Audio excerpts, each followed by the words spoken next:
جگہ جگہ رونا ہے، حالات بڑے خراب ہیں، حالات بڑے خراب ہیں، حالات بڑے خراب ہیں، بس تبصرے ہیں، غیبتیں ہیں، چغلیاں ہیں، ایک دوسرے پہ لان تان ہے، بڑے مارنی ہے، اور اس سے کیا ہوگا بھائی؟ حالات خراب ہیں تو حالات ٹھیک کرنے والا کون ہے؟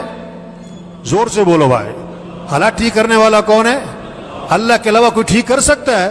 تو رجوع کس کی طرف کرو؟ کس سے مانگو؟ کس کے سامنے رو؟ کس کے سامنے گڑ گڑاؤ؟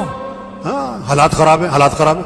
اللہ کے نبی نے سارے مسئلوں کا حل بتایا، ایک حدیث کا جز ہے، احفظ اللہ یحفظ کا، تو اللہ کے حکم کی حفاظت کر، اللہ تیری حفاظت کرے گا۔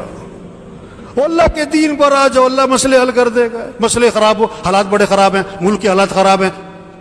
ایک آدمی کسی گھر گیا چائے پینے کے لیے نا، اس نے چائے پہ بلایا، اب جیسے ہی بیٹھے نا چائے پہ، کہتا جی حالات بڑے خراب ہے، کیا کہتا ہے؟ حالات بڑے خراب ہے۔ وہ صاحب خانہ نے کیا تم نے کیے؟ حالات تم نے خراب کیے؟ کہتا نہیں۔ کہتا تم ٹھیک کر سکتے ہو؟ کہتا نہیں۔ کہتا پھر چائے پیو۔ پھر کیا کرو؟ او بھئی حالات خراب ہیں تو کیا کرو؟ باتیں کرنے، تبصرے کرنے، غیبتیں کرنی، چغلیاں کرنی، ایک دوسرے کو گالیاں دینی، لان تان کرنا، بڑے مارنی؟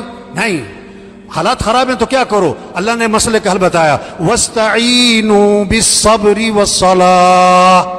وہ سارے مسئلوں کا حل اللہ فرما رہے ہیں، اللہ سے مدد طلب کرو، صبر کرو، جزا فضا نہ کرو، شور شرابے نہ کرو، غیبتیں نہ کرو، گالیاں مت دو، صبر کرو، اور نماز پڑھو، اور نماز پڑھو، نماز پڑھ کے اللہ سے مانگو، اللہ مسئلے حل کرے گا، اللہ پریشانیاں دور کرے گا۔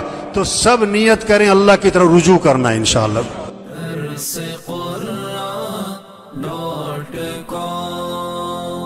www.darsequran.com